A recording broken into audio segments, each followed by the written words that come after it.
I dream that some girl says, "Who's coming after me?" And then quickly sails away on some ship down a huge white river. And I'm, without thinking, even though the water should have been cold, immediately dive and start swimming after her very fast, and feeling proud of myself and satisfied, because it seemed to me that she didn't expect that from me.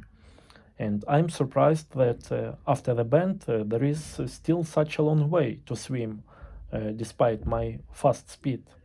And then at some point the landscape changes, and now I'm swimming among skyscrapers. A massive downward slope begins, and this huge current carries me down with no chance to do anything about it. And I'm not resisting anyway, because it's just a waste, and it becomes terrifying for me. So I'm falling down the slope with the water incredibly fast and strong, and thinking that about how not to crash, because I can see what's ahead of me.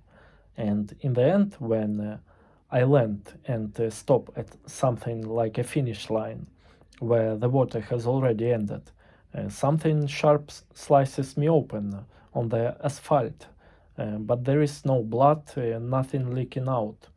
Yet I am terrified, because I think that this is it, I'm going to die. And then a menu appears like in computer games in front of me, and I'm trying to search and find and click uh, a button with the name continue or something like this to check if I'm alive or not, but it won't click, and I make a conclusion that means I died. But then some other options appear, like some daily quests for me, some missions, and many other things, as if they were made specifically for me.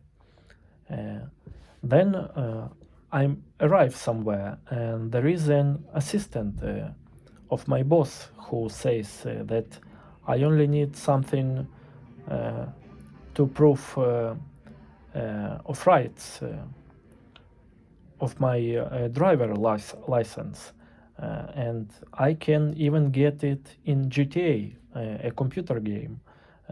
He says to me that with a kind of a smile, as if it just some formality and a concession for me. I think, well, that seems fine and not really difficult to do. Then, when I'm sitting in the chair, I see the boss himself arrives, and he walks past me and knocking a door where some people sleeping, and waking them up, but only those who need to do something as well as me, uh, while telling that the others don't need to get up. And I hear he said numbers 3 and 11 needed to wake up. And I realize that the number 3 is I am. I just have this knowledge in my dream. And I think, well, why did they call my number? They already told me what to do. And then I wake up, as it from the vibration of my phone, mobile phone, like someone is texting or calling me, but in reality it's not the phone, and I don't see any message or phone call missed, and I just don't know what it was. So what these dreams means? The girl, it's the anima, it's the feminine part of my psyche, my emotionality, vulnerability, intuition, etc. And her question, who's coming after me? It's some kind of a call from the unconscious, who dares to follow her down the river, uh, which means the flow of life. Even though I jump in immediately, it's not my heroism as it could be seen, but it actually my fear discussed as heroism, my ego doesn't want to admit its vulnerability, and on a deeper level, there is my fear of being weak or dependent on feelings, and afraid of being not manly enough uh, in the eyes of my inner critic. And I'm surprised by how much farther there is left to swim, despite my fast speed. So the initial enthusiasm and how fast I swim represent the naivety of my ego and the illusion of easy. Uh, but then I encounter the reality of the path of this individuation, the formation of personality. It is actually long and difficult. And then comes the descent from the heights, and the powerful current carries me downward. Those forces are the unconscious, and they are way stronger than my ego and my control. And here the fear of losing this control, it reveals itself here. And it means that in waking life I try to keep everything under control. And this is driven by my fear of not being able to cope with it. Then something sharp tears me open. This is the picture of the death of the ego, a psychological death, when my ego ceases to be the center of the old personality begins to dissolve. And the fact that there is no blood, I can't see any blood, it reflects my alienation from feelings. That means I block them out. Then I see a game menu where is a continue button doesn't work. It's an image of existential anxiety and the feeling that nothing is in my power anymore, and the fear that is maybe this is the end. And I'm kind of in a zone where the old ego is dead, but the new one has not yet been born. And new missions and quests symbolize an inner calling, a new phase of the journey, but there is uncertainty and fear before this calling, destiny, or my own new power. In other words, I fear not only weakness, but strength as well. It's the same mechanism as the fear of success, alongside the fear of failure. The brief conclusion of this part is I hear the call of the Anima and immerse myself in the unconscious. There I experience the death of the old ego and then the birth of a new one.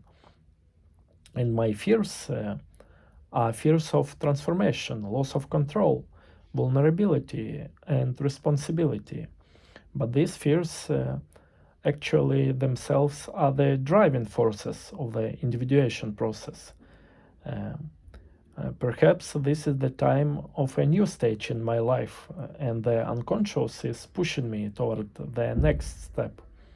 Then the dream seems to translate this chaotic experience of the unconscious into a more structured social space.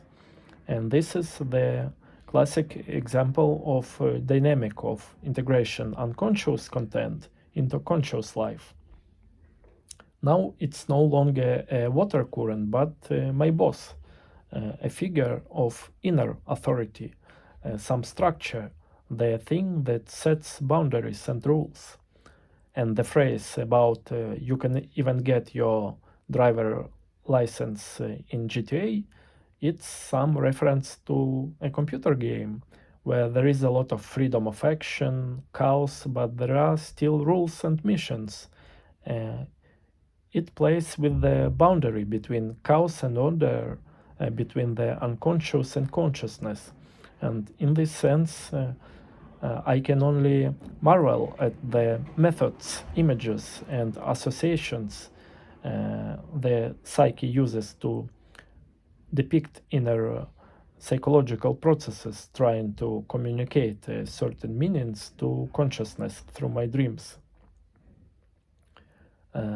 So the boss calls numbers 3 and 11, and I realize that number 3, it is actually me, and it symbolizes an inner call, as if I'm being summoned to move into the next phase, into active action, in contrast to my passive drifting in the water current.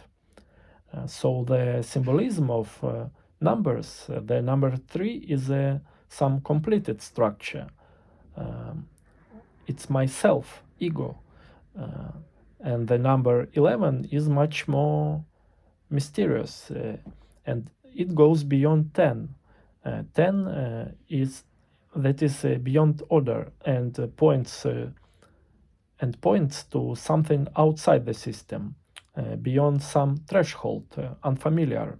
In other words, it could be another aspect of my psyche, some other part of myself that is still unconscious. Possibly it is part of the shadow, which is preparing to integrate into consciousness as a part of this new stage in my life.